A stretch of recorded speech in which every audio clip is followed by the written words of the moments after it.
அஸ்ஸலாமு அலைக்கும். நம்ம இப்போ வந்து ஒரு கீரை பண்ண போகிறோம்.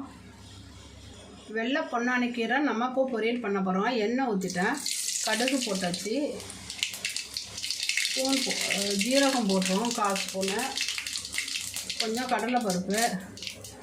இது நல்லா பொரிஞ்ச பிறகு வெங்காயம் போட போகிறோம்.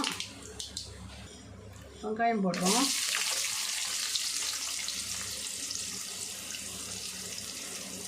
இதாங்க பச்சை பொன்னாங்கண்ணி கீரை, வெள்ளையாக இருக்கும். இப்படி பாருங்க, இப்படி நீட்டமாக இருக்கும். அதை கொஞ்சம் ஆயதுக்கு கஷ்டம் தான். நம்ம ஆஞ்சி இதை கட் பண்ணி வச்சுருக்கோம், பொரியல் பண்ண போகிறோம். இது வந்து பிபிக்கு ரொம்ப நல்லது. இது சில ஊரில் வந்து இது வந்து ப்ரெஷர் கீரைன்னு சொல்லுவாங்க. இதை நம்ம டெய்லி செஞ்சு சாப்பிட்டாலே உடம்புக்கு அவ்வளோ நல்லது. எல்லா கீரையுமே சாப்பிட்லாம். டெய்லி ஒவ்வொரு கீரை எடுத்துக்கிடுங்க. நல்ல ஜீரண சக்தி ஆகும், மோஷன் ஃப்ரீயாக போகும்.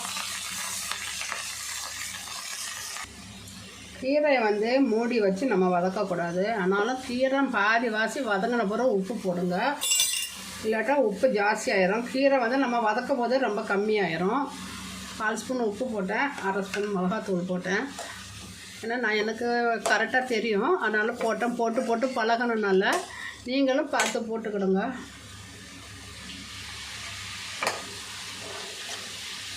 இப்படி நம்ம எண்ணெயே ஊற்ற வேண்டாம், தண்ணியே ஊற்ற வேண்டாம். எண்ணெய் போட்டோம், கடுகு, ஜீரகம், கடலைப்பருப்பு போட்டிருக்கோம். நம்ம இதிலே இப்படி வதக்கிடலாம்.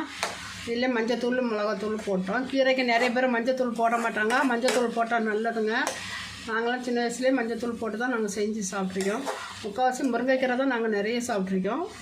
இதெல்லாம் வந்து நம்ம இப்போ தான் ஒவ்வொரு கீரையாக நம்ம பார்த்து சாப்பிட்டுக்கிட்டு இருக்கோம். அது நம்ம உடம்புக்கு ரொம்ப நல்லதுதாங்க. கீரைக்கு ஒரு 4 ஸ்பூன் தேங்காய் போட்டுக்குவோம்.